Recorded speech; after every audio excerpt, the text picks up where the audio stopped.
आज भारत क्लिक्स की तरफ से हमारे साथ वर्तमान विधायक चौधरी विनोद कुमार लीलावाली हनुमानगढ़ विधानसभा का नेतृत्व करते हैं। हमारे कार्यक्रम में पेश हैं। तो विधायक साहब, आपका स्वागत है हमारे कार्यक्रम में। बहुत बहुत धन्यवाद साहब। हम आपसे पार्टी से संबंधित गतिविधियां और चुनाव नजदीक है, चुनाव की रणभेरी बच चुकी है, प्रतिनिधि भी अपने कमान कसकर तैयार हो चुके हैं। तो आपका अब की बार विधानसभा में जो कार्यक्रम या जो कार्य आपने किए हैं उनके बारे में जनता आपसे आपके श्रीमुख से सुनना चाहती है। जैसा कि अभी विवाद हुआ कि अगर कोई कार्य पेंडिंग नहीं है तो विधायक जी को अपना पद छोड़ देना चाहिए, तो आपकी तरफ से भी सार्वजनिक मंच से जवाब दिया गया कि जिले के अंदर ऐसा कोई कार्य नहीं है जो नहीं हुआ हो। इस बारे में आपकी क्या राय है? वो कौन से कार्यों को लेकर विवाद था? कोई ऐसा विवाद भी नहीं था और ना हमारी तो नजर में कोई आया भी नहीं। लेकिन जो काम हमने चाहे तो मुख्यमंत्री जी ने हमारे हनुमानगढ़ जिले के लिए तो खास करके कोई काम छोड़ा नहीं उन्होंने। और वैसे तो अभी नित्य नए काम खड़े होते हैं। जो मुख्य काम थे जैसे मेडिकल कॉलेज का था, तो मेडिकल कॉलेज के साथ 300 बेड का एक हॉस्पिटल भी बनेगा।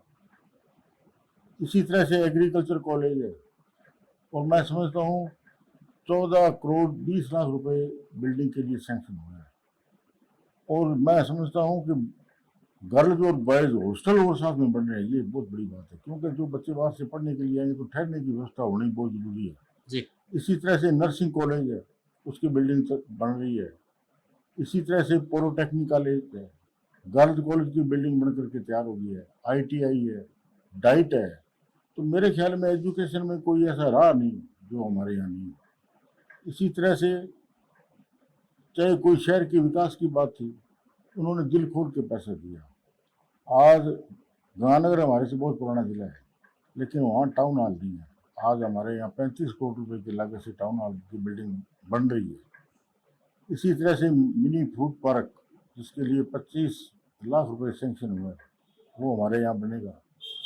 अंडरपास है, हनुमानगढ़ पहला शहर होगा जो फाटक रहित होगा। हमारे यहाँ कोई फाटक नहीं होगा। एक फाटक है ये जो अपने जेल के पास है पीलीबंगा रोड पे, उसके लिए भी 20 करोड़ रुपए सैंक्शन हो गए हैं। तो मैं समझता हूँ गंगानगर पर बन गया है, सतीपुरा बन रहा है, तो कहीं नहीं है। शहर के अंदर ही 10-15 तो अंडरपास बन गए हैं, जहाँ किसी को रुकने की जरूरत नहीं है, आदमी कहीं भी जा सकता है। और यहाँ की जो सड़कें हैं उनकी हालत बहुत अच्छी है। जो मुख्यमंत्री जी ने 10-10 करोड़ रुपए गाँव में सड़कों के लिए दिए, आज हमारे यहाँ कोई गाँव बचा नहीं हुआ जहाँ सड़क नहीं है। अब तो जो हम जानिए हैं जहाँ कोई 50 घर है या 20 घर है, उनको देने की बात रह गई है। गांव कोई नहीं बचा, एक दूसरे से लिंक भी हो गए गांव। तो मैं समझता हूँ इस इलाके के अंदर विकास के अंदर कोई कमी नहीं रही है। अभी ये जल जीवन योजना के अंदर ढाणी पाइपलाइन डल रही है, पानी का कनेक्शन हो जाएगा और लगभग 90% तो यहाँ ढाणियों के अंदर बिजली भी है। अब जो नई स्कीम आई है 5 का ग्रुप बना करके, जो ढाणियाँ बच गई हैं, जो इस स्कीम से बाद में बनी है, वहाँ भी 5-5 का यूनिट बना करके हर एक ढाणी को विद्युतीकरण करने का प्रयास है। जैसे कोई सिंगल रहेगी उसका तो नहीं है, लेकिन 5 ढाणियाँ जहाँ है 2 मरबे के अंदर तो उसको इलेक्ट्रीफाई करने का सरकार की स्कीम है। और राजस्थान सरकार जो है वो राजस्थान में 2 लाख कनेक्शन देने का उसका एम है, ताकि हर आदमी को जो भौतिक सुख सुविधा की जो जरूरत है वो उसको उपलब्ध हो। अब ये जो मुख्यमंत्री चिरंजीवी योजना है, 25 लाख रुपए का फ्री इलाज, 10 लाख रुपए का आपके दुर्घटना बीमा। किसी ने कल्पना नहीं की इस तरह का होगा। हमारे यहाँ हनुमानगढ़ के अंदर एक डॉक्टर साहब हैं जिन्होंने 200-300 घुटने बदल दिए हैं, एक पैसा नहीं लगा। आज हॉस्पिटल के अंदर जो 10 रुपए की पर्ची कटती थी वो भी बंद हो गई है। जो आदमी अस्पताल में चला गया वो कुछ न कुछ लेके आएगा, देने का उसको कुछ नहीं पड़ेगा। विधायक जी, ढेर सारे कार्य हुए हैं, उसके बाद भी आपकी पार्टी के ही लोग मुखरता से सार्वजनिक मंच पर इन चीजों पर सवाल क्यों उठा रहे हैं? क्या कारण है? मेरे ख्याल में तो कोई ऐसा, हमारे नजर में तो कोई आया नहीं। अब ये टाउन के अंदर जब ये मेडिकल कॉलेज सैंक्शन हुआ तो जो विरोधी पार्टी के थे या कुछ ऐसे सामाजिक तत्व होते हैं जो उनको लोगों को भड़का दिया कि ये हॉस्पिटल तो उठ जाएगा। हाँ, ये आवाज भी जोरदार उठी और इसके लिए धरना प्रदर्शन भी हुआ। हाँ, तो हमने कहा भाई जो सरकार गांवों के अंदर पीएससी सीएससी खोल रही है, वो इतने बड़े शहर के अंदर कोई हॉस्पिटल बंद थोड़ी करेगी। हाँ, जिला मुख्यालय का हॉस्पिटल है ये। जिला मुख्यालय का, इसमें और इम्प्रूवमेंट करेंगे, इसमें और कोई चीज की जरूरत होगी, बिल्डिंग की जरूरत होगी, कोई मशीनों की जरूरत होगी, और लाएंगे। और आज आप देख लो उसके अंदर भी बेड बढ़ाने की स्कीम चल रही है, एक ही बजाय 2 हॉस्पिटल हो गए। तो ये जो इस तरह के लोग होते हैं वो इस तरह की गलत अफवाहें फैला करके पैदा कर देते हैं, वरना कोई बात नहीं। शहर हनुमानगढ़ टाउन और जंक्शन को 2 नहीं है, अब बीच में से एक नदी बहती है। अब नदी के पुल से लेकर दोनों साइडों में दुकानें हैं, दुकान है, तो ये इस तरह की भ्रांति फैला देते हैं। तो मेरे ख्याल में नदी के घग्गरपेटे को लेकर भी काफी सवाल उठा रहे हैं। अच्छा, घग्गर के अंदर हमारे यहाँ एक रेगुलेटर है साइफन की, तो जीडीसी जो है, घग्गर फ्लड कंट्रोल जो है, वो टिब्बों के अंदर पानी जाता है, वहाँ डिप्रेशन बने हुए हैं। तो इसके अंदर हम जितना पानी ये सिटी 5000 6000 दोड़ों को देख करके पानी छोड़ते हैं, बाकी जीडीसी में पानी चला जाता है। तो मेरे ख्याल में थोड़े कच्चे हैं, यहाँ भी कच्चे हैं, और जो पीछे आते हैं, हमारी तो लंबाई कम है जी। लेकिन ये जो हरियाणा के अंदर है वो लंबाई 70-80 किलोमीटर की लंबाई है जी। तो पानी तो वहां ज्यादा आएगा पहले। अगर वहां ज्यादा आएगा तो वहां कौन से पक्के खड़े बने हुए, वहां भी पुराने पड़े हैं, कोई देखभाल नहीं है। तो मैंने पहले भी कहा था अभी टूटेंगे तो वो पहले टूटेंगे, और वही हुआ, तो पानी पीछे बिखर गया। आज जिले की बचत रही, अब की हमारे जिले की बचत होगी, और हमारा प्रशासन, हमारे लोग अलर्ट रहे। ये जो डोले बने हुए हैं, कभी भी पानी ओवरफ्लो नहीं होता, पानी चोर होता है, ये नीचे से सुराख करके निकलता है। अगर इसकी चौकसी होती है, एक आदमी पानी बंद कर देगा। अगर पानी वो फैल गया, नक्का बड़ा हो गया, तो मशीनें भी नहीं मान सकती उसको। तो आपने बड़ी जोरदार बात कही कि पानी चोर होता है, तो इस अब की बार पानी की चोरी को रोक दी गई सक्रियता से। सक्रियता हमारे कलेक्टर मैडम ने भी रात को भी चक्कर लगाए, और हमने वो ड्यूटी तय कर दी कि 8-8 घंटा आदमी रहेगा, तो कहीं पानी नहीं निकल, कहीं निकला तो उसको तुरंत बंद कर दिया। और अब सारा आज मेरे ख्याल में लगभग 400-500 क्यूसेक पानी है। वो एक टाइम था, 5-6 दिन के अंदर जो हरियाणा और पंजाब में बर्बादी हुई है, उसकी हम कल्पना नहीं कर सकते जी। और वो हमारे यहाँ होता। अगर हमने चौकसी नहीं रखी होती तो आज देख लो 30-40 हजार क्यूसेक पानी हमने पास कर दिया, और किसी को कोई आंच भी नहीं आई। तो मैं समझता हूँ ये पानी है, इसमें चौकसी की ज्यादा जरूरत है। और आने वाले भविष्य में भी ये नाली जब आती है तो ये 20-30 साल बाद आती है साहब, हर साल आती नहीं, तो लोग थोड़े अनअवेयर हो जाते हैं भी, तो कौन सा पानी आएगा। अगर ये नाली के अंदर घग्गर में अगर पानी नहीं आए तो हमारे जमींदारों की हालत बड़ी, जैसे बिन पानी के मछली की होती है वो पोजिशन हो जाएगी हमारे यहाँ। ये तो हमारा भंडार है, नाली बेल्ट में वर्ल्ड में सबसे फर्टाइल जमीन है ये, और ये तभी है जब हमारे यहाँ पानी चलता है। विधायक जी, बहुत सारे विकास के कार्य आपने गिनवाए हैं, एक अनगिनत लंबी कथा है जो आपने बताई है। सेक्शन भी हुए हैं, धरातल पे दिखाई भी दे रहे हैं, चालू भी हो गए, और बच्चों को भी प्रवेश हो गए कॉलेजों में, मेडिकल कॉलेज की भी आज खबर है। इसी बीच आपकी पार्टी के समर्पित कार्यकर्ता जो वर्तमान में नगर परिषद के चेयरमैन भी है, उनकी अफवाह चल पड़ी कि भारतीय जनता पार्टी से चुनाव लड़ेंगे। अब देखो जी, ये अफवाहें हैं, इनमें सच्चाई कितनी का कोई नहीं बता सकता। जब तक कोई आदमी किसी पार्टी को ज्वाइन नहीं कर ले तब तक हम क्या कह सकते हैं। ये अफवाहें तो चलती रहती हैं, ये तो भविष्य बताएगा भी क्या है। आपने बड़ी शिद्दत से समर्थन किया, फिर ये इतने विरोध पर क्यों आ गए, क्या कारण रहा? कोई विरोध नहीं है, राजनीति के अंदर सबकी इच्छा है। राजनीति में जो व्यक्ति है उसका पद पाने की लालसा है, और ये हमेशा से रही है और आज भी है। तो उसमें प्रयास है, उसमें कौन कामयाब होता है, क्या होता है, ये तो पब्लिक की आदमी है। पब्लिक सबको जानती है कौन आदमी कैसा है, किस तरह का आदमी है, और वो जिसको पसंद करते हैं उसको वोट दे देते हैं। कांग्रेस पार्टी में तो आप एक संभावित उम्मीदवार ही नहीं, पक्के उम्मीदवार दिखाई दे रहे हैं, पर भारतीय जनता पार्टी में तो हनुमानगढ़ जिले में अब की बार एक अनार 100 बीमार वाली बात है। आप किसको प्रतिद्वंदी मानकर चुनाव की तैयारी कर रहे हैं? ऐसा है साहब, चुनाव के अंदर कोई ना कोई प्रतिद्वंदी आएगा, ये तो आप निश्चित है। आज तक निर्विरोध चुनाव तो कहीं हुई नहीं है जी, और कोई आ जाए उससे कोई फर्क नहीं पड़ता। पर ये तो वर्तमान में तो चुनाव निर्विरोध की तरह दिखाई दे रहा है, ऐसा क्यों लग रहा है? सामने जीरो क्यों है?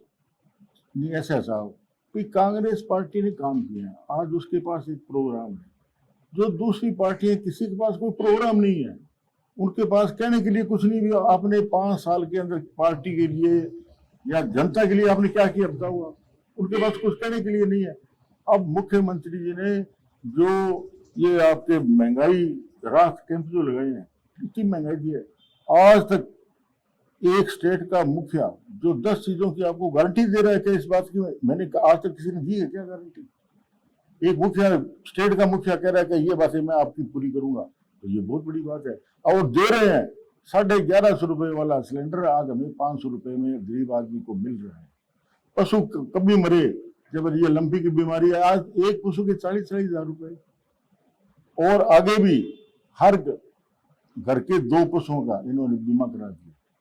और उसके बीमे के लिए जो पैसा सरकार ने प्रीमियर है, वो गवर्नमेंट ने करोड़ों रुपए भरे हैं उसके। किसी की भी बीमारी में अगर कोई पशु मर जाएगा तो एक पशु के 40,000 रुपए मिलेंगे। ये कोई छोटी बात है साहब? अब किसानों के लिए 2000 यूनिट बिजली माफ कर दी। 15 पावर की मोटर अगर होगी तो मेरे ख्याल में बिल भी नहीं आएगा। घर की 100 यूनिट बिजली आम आदमी के लिए माफ कर दी। 200 यूनिट कोई खर्च करेगा तो उस पर ये जो आपके लोकल टैक्सेस है वो नहीं लगेंगे। ये कोई छोटी बात है साहब? अनगिनत कार्य आपने गिनाए हमें। और ये सामाजिक सुरक्षा के लिए पेंशन, और इनके हर साल 15% जो है वो पेंशन बढ़ेगी। तो मैं समझता हूँ वो तो सरकारी कर्मचारी बनेंगे साहब, ऑटोमेटिक बनेंगे। ये कानून बना दिया है, ये बहुत बड़ी बात है साहब सरकार की। तो फिर भारतीय जनता पार्टी बार बार प्रचार कर रही है कि राहत कैंप नहीं, आहत भरे कैंप है, आहत है जनता, ऐसा क्यों? उनके पास इसके सिवाय कहने के कुछ है ही नहीं। उन्होंने लोगों को कैंपों में जाने से रोकने के लिए प्रयास भी किया, लेकिन किसी ने नहीं मानी। और मैं आज गारंटी से कह सकता हूँ कि जो गरीब तबका है, जो आज ये राहत मिल रही है, लगभग एक परिवार को अगर सारी हमें नरेगा और ये बिजली और गैस सिलेंडर और ये पेंशन जोड़े तो 10-12 हजार रुपए का फायदा है साहब।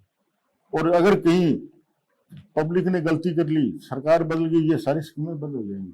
जब जब भी कोई भी सरकार बदली है, उसने वो पुरानी स्कीमें बंद करके अपने नई स्कीमें चालू की है। और मैं समझता हूँ ये गारंटी मुख्यमंत्री जी गारंटी दे रहे हैं, ये बहुत बड़ी बात है। तो मेरे ख्याल में बीजेपी के पास ना तो इन्होंने कोई कभी काम किया सिवाय अनगलत बातें करने के, और उसको तो कोई रोक नहीं सकता। अगर कोई हवा को रोकेगा तो किसी की जुबान रोक सकता है। तो वो अपनी डोरी पीट रहे हैं। अब आगे जनता क्या करे, फैसला तो जनता के हाथ में। राज्य स्तर पर जो उठापटक मची है सचिन गुट और अशोक गहलोत गुट, उसका क्या प्रभाव रहेगा आपकी विधानसभा क्षेत्र पर? अब तो कोई गुट नहीं है, सबका बात तय हो गई है, सब मिलकर के चुनाव लड़ेंगे। परंतु उसके बाद भी गुटबाजी दिखाई दी अभी सप्तग्रहण समारोह में। नहीं, अब तो कोई गुटबाजी नहीं थी साहब, सभी लोग आए, साथ चलेंगे। मुख्यमंत्री तो जब हमारे 101 सीट आएगी तब मुख्यमंत्री बनने की बात आएगी। अब तो हमारा सबका यही प्रयास है भाई, सरकार रिपीट होनी चाहिए। और मैं समझता हूँ इससे ज्यादा कोई भी सरकार ये काम, महिलाओं के लिए देखो आप, इंदिरा रसोई आ रही है, 8 रुपए में खाना। आप होटल में खाना खाते हो, एक चपाती की कीमत 15-20 रुपए है, और जो बेसन की रोटी है उसके तो 30-35 रुपए है। यहाँ 8 रुपए के अंदर एक सब्जी, दाल, दही आपको, और कुर्सियां लगी हुई हैं, टेबल, खाना मिल रहा है। ये कोई छोटी बात है साहब? पाकिस्तान के अंदर 250-300 रुपए किलो आटा है, और यहाँ फ्री दे रहे हैं। बिल्कुल ऐसा हुआ नहीं, गेहूं फ्री दे रहे हैं, कोई पैसा नहीं ले रहे हम। तो मैं समझता हूँ इससे बढ़ करके कल्याणकारी कोई भी योजना लागू नहीं हो सकती। और ये धरातल पर है साहब। आज मुख्यमंत्री जी ने एक बटन दबाया, लाखों आदमियों के गैस सिलेंडर के पैसे आ गए। पेंशन का बटन दबाया, पेंशन आ गई। खाड़ों के पैसे आज देखो आप, 463 करोड़ रुपया भाखड़ा क्षेत्र के अंदर खाड़ों के लिए मंजूर किया है। और मैं समझता हूँ वो चालू हो गए, टेंडर हो गए, और मौके पर खाने बन रहे हैं। ये इतनी जल्दी काम भी हो सकता है? महिला अत्याचार को लेकर भी राजस्थान बार बार सुर्खियों में रहा है, ये क्या प्रशासनिक नियंत्रण नहीं है सरकार का? साहब ऐसी है, आज राजस्थान बहुत बड़ा प्रदेश है। अब मान लो टीवी है और है, ये 10 जगह चीज की जोड़ के अगर दिखाएंगे तो वही वो नजर आएगी। और हमारे से दूसरे स्टेटों में हालांकि ज्यादा अत्याचार हुए हैं। अभी ताजा ही हुए हैं, आप देखो किस तरह के हालात हुए हैं। तो ये तो सिर्फ बदनाम करने के लिए एक साजिश है। बाकी यहाँ जैसा मैं तो कहूँ राम राज है राजस्थान के अंदर। राजस्थान के अंदर किसी के खिलाफ झूठा मुकदमा नहीं बनता। हमारे पड़ोसी प्रदेश है, पंजाब है, हरियाणा है, यहाँ हमने देखा है कई दफा वो आप अपने पास हथियार डाल के केस बना देते हैं, शराब डाल के केस बना देते हैं, नशे की कोई चीज डाल के बन। लेकिन राजस्थान की इस तरह का नहीं है। और मैं समझता हूँ जहाँ भी पंजाब में जितनी वारदातें हुई है पहले, वो सारी ट्रेस आउट यहाँ राजस्थान में हुई है। यहाँ की पुलिस का व्यवहार बहुत अच्छा है, लोगों से मेल जोल करके चलने वाली सरकार है। और ये FIR पहले दर्ज नहीं होती थी, वो FIR बढ़ने से लोग ये आंकड़ा लगाते हैं कि यहाँ क्राइम बढ़ा है। ये मुख्यमंत्री जी ने किया है कि लोग पहले सिकासा 156(3) के तहत कराते थे, उसमें हजारों रुपए लग जाते थे जी। अब उन्होंने कर दिया कोई आदमी FIR दर्ज करो, अगर कोई SHO FIR दर्ज नहीं करता तो SP ऑफिस में जाके आप दर्ज करा सकते हो, उसकी जांच कर लो, अगर झूठी है तो उसमें FIR लगा दो। चूर साहब, इसी तरह से नशे को लेकर काफी बवाल मचा हुआ है कि जिले के अंदर नशे का नेटवर्क बढ़ता जा रहा है, इस पर आपकी क्या विचार है? जी साहब, मैंने तो ये देखा है कि जहाँ जहाँ समृद्धि आती है ना, वहाँ ये नशे की आदत आती है। पहले पंजाब में थी जी। अब पहले राजस्थान के अंदर तो भूख थी साहब, यहाँ खाने के लिए गेहूं नहीं था। ये मेरे देखने की बात है। और जैसे जैसे समृद्धि हुई तो ये थोड़ा बहुत नशा चलने लगा। एक ये पोस्ट बंद होने से साहब, ये कैप्सूल है, ये नशे की मेडिकेटेड नशा चल पड़ा। मेडिकेटेड नशा चल पड़ा। नहीं, पहले पोस्ट पीते थे और मस्त रहते थे, अब उसके बंद होने की वजह से ये नशा जो है ये और तरह का नशा है। उस नशे से तो काम करते थे, लेकिन ये आदमी को वैसे ही टल्लू बना देता है, और वो नशा पूरा करने के लिए चाहे उसको कुछ भी करना पड़े वो करके उसको तो पूरा करेगा ही करेगा। तो इसके लिए भी हमारे यहाँ नशा मुक्ति केंद्र भी सरकार ने खोले हनुमानगढ़ के अंदर, ताकि लोगों को इससे छुटकारा मिल सके। और पुलिस भी काफ़ी सतर्क है। अभी हमारे नए SP साहब आए हैं, इन्होंने जहाँ भी कोई ये नशा बेचने वाले थे उनको पकड़ने का प्रयास किया है। सरकार ने पूरी सख्ती कर रखी है कि इसको बंद किया जाए, क्योंकि एक घर के अंदर अगर एक आदमी इस नशे में लग गया वो सारा घर तबाह हो जाता है। लेकिन इसको छोड़ना भी बड़ा मुश्किल है साहब। जो एक बार करने लग गया ना जी, उसका छोड़ना बहुत मुश्किल है। विधायक साहब, आपने जैसा बताया, इन तमाम उपलब्धियों के बाद भी समय समय पर विरोधी पार्टियां आप पर परिवारवाद का भी आरोप लगाती है। आप दूसरी पीढ़ी के वारिस हैं चौधरी आत्माराम जी के परिवार के। तीसरी पीढ़ी के भूपेंद्र जी भी वर्तमान राजनीति के अंदर अपना पैर रख चुके हैं। इस बारे में आपका क्या लोगों को राय है? अब साहब, आप डॉक्टर का बेटा डॉक्टर बनता है, वकील का बेटा वकील बनता है, तो नेता का बेटा नेता ही बनेगा। जब घर के अंदर वो माहौल ही ऐसा ही है तो वो उसी माहौल में हो जाता है। ये पब्लिक डीलिंग है साहब जी। ये पब्लिक डीलिंग किसी किताब में नहीं लिखा हुआ भी आपको कैसा व्यवहार करना है। ये हम समाज में रह करके सीखते हैं, और जिनके पब्लिक डीलिंग अच्छी होती है लोग उनके पीछे भी लगते हैं। इसमें टाइम भी पूरा देना पड़ता है। ये काम कोई आसान काम नहीं है, बहुत मेहनत का काम है, 24 घंटे का काम है। व्यवहार को लेकर आप पर लोग नम्रता का तगमा लगाते हैं कि विधायक जी ठंडे आदमी है, पर लोग प्रतिशोध की राजनीति चाहते हैं, ऐसा लग रहा है वर्तमान में। साहब, भी आज का जमाना ऐसा है साहब कि प्यार से ही आप कोई काम करवा सकते हैं। घर के अंदर भी अपने किसी को रोब से कहते हैं ना तो वही काम करने के लिए तैयार नहीं है। तो प्रेम भाव में जो आनंद है वो मैं तो समझता हूँ किसी चीज में नहीं है, और होना भी चाहिए। हम बुद्धिजीवी आदमी हैं, हमें व्यवहार तो हमारा अच्छा होना चाहिए, उसमें कोई खर्च भी नहीं लगता। अच्छी बात कहें, अच्छी बात उससे सुनेंगे उसको भी अच्छा लगेगा।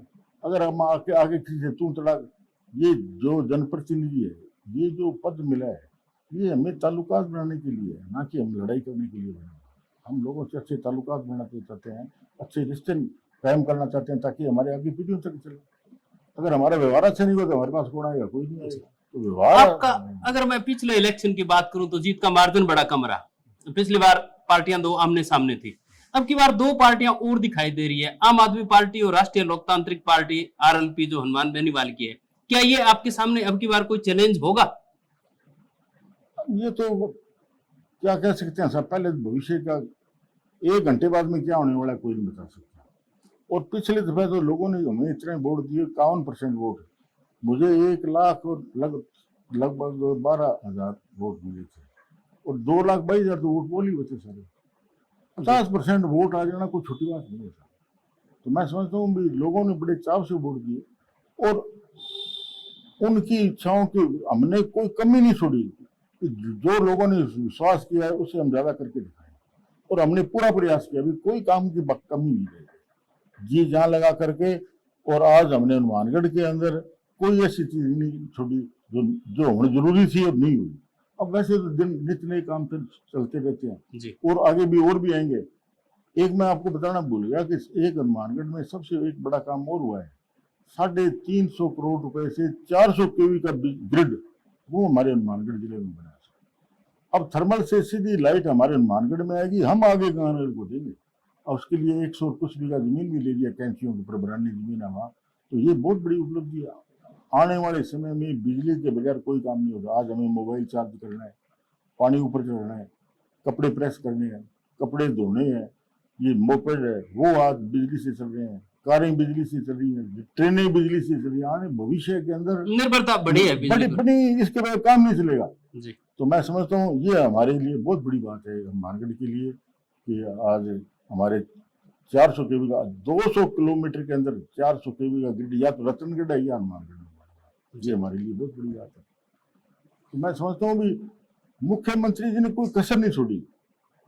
उन्होंने कहा भी जो मांगा वो उन्होंने दिया और तुरंत दिया। और आज देख लो वो सारी चीजें 4 साल के अंदर जो 70 साल में काम नहीं हुई वो 4 साल में काम हो गई। उसकी लगन की जरूरत है जी। अगर लगन थी तो सारे काम हो गए, जबकि सेंट्रल गवर्नमेंट हमें हमारा शेयर का पैसा भी नहीं दे रही है। फिर उसके बावजूद चाहे हमें कर्जा लेना पड़ा, लेकिन हम जनता राज्य सरकार अपने बलबूते पर काम करवा रही है। अब ये नरेगा के अंदर है, आज सेंट्रल गवर्नमेंट 33% रुपए घटा दिए, हम फिर भी 100 दिन की गारंटी करें। शहरी रोजगार योजना जो चलाई नरेगा चलाई है वो स्टेट अपने लेवल पे चला रही है।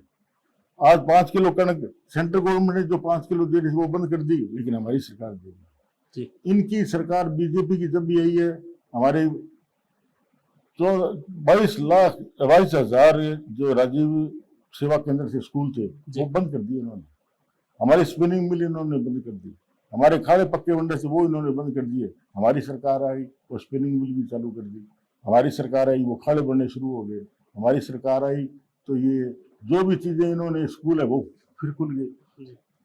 बीजेपी के राज के अंदर गांवों से चंदा लेकर के 5-5 लाख रुपए हायर सेकेंडरी स्कूल बने थे, और हमारी सरकार ने एक आदेश में जितने भी सेकेंडरी स्कूल थे सब हायर सेकेंडरी कर दिए। इंग्लिश मीडियम स्कूल से कोई सोच सकता था, हजारों इंग्लिश मीडियम स्कूल खुल गए। और हमारे यहाँ बिल्डिंगें बहुत अच्छी हैं, कमरों के लिए पैसे दिए सरकार ने। तो मैं समझता हूँ कि किसी चीज की कमी नहीं छोड़ी है। अब ये महसूस करने की जरूरत है जनता क्या महसूस करती है, और मुझे तो यूँ लगता है अच्छा ही कर रही है। जिस तरह से ये महंगाई राष्ट्र कैंपों में जो भीड़ उमड़ी उसका लाजवाब थी। लोग बड़े कायल थे कि हमारे लिए मुख्यमंत्री जी ने इस महंगाई के जमाने में हमें जो ये राहत दी है उसके लिए मुख्यमंत्री जी का सब धन्यवाद करते हैं। और हमें भी अच्छा महसूस होता है कि हमारी जनता है वो उसको कुछ राहत मिलेगी। आज सेंट्रल गवर्नमेंट ने कोई कहीं फायदा दिया तो बताओ भाई पैसे का दिया, उन्होंने तो कटौती की है जहाँ कहीं भी दी है। तो मैं समझता हूँ कि जनता भी इसका अच्छा महसूस करेगी, आने वाला रिजल्ट अच्छा होगा, कांग्रेस दोबारा रिपीट होगी, मैं ये गारंटी देता हूँ। धन्यवाद विधायक साहब आपका हमारे चैनल और रिपोर्टर सेंटर से बात करने के लिए। आपका बहुत बहुत धन्यवाद। आप आए और आपने जो हमसे बातें पूछी हमने भी आपसे शेयर की, जो हमें था तो हमें तो अच्छा हो रहा है। और मैं समझता हूँ मैंने मेरी जिंदगी में मैं 4थी बार MLA हूँ जी, और ऐसा महसूस होता है कि मन के अंदर जो चीजें थी वो हमने सब पूरी करने की कोशिश की। ये जो चीजें खुली हैं हम नहीं रहेंगे, लेकिन ये सदियों रहेंगी। चाहे मेडिकल कॉलेज है, चाहे एग्रीकल्चर कॉलेज है, चाहे नर्सिंग कॉलेज है। गंगा सिंह जी बीकानेर के अंदर कैंसर हॉस्पिटल बना दी, गंगा सिंह जी तो नहीं रहे लेकिन आज भी गंगा सिंह जी का नाम चलता है। तो ये तो ऐतिहासिक चीजें ऐसा हुई है, और ये इसका सौभाग्य मेरे टाइम में हुई, इसका मुझे बड़ी खुशी है। और मैं मुख्यमंत्री जी का बहुत आभारी हूँ। उन्होंने जो मान सम्मान मुझे दिया है उसका कोई मुकाबला नहीं है, और हमेशा उन्होंने, और खास करके हनुमानगढ़ को तो बहुत ही उन्होंने तवज्जो दी।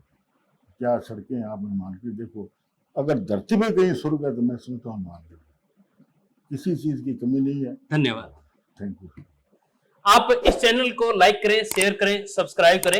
विधायक साहब ने बड़ी खुश मिजाज लहजे से बताया कि 4 बार विधायक रह चुके हैं, 5वीं बार के लिए निश्चित है।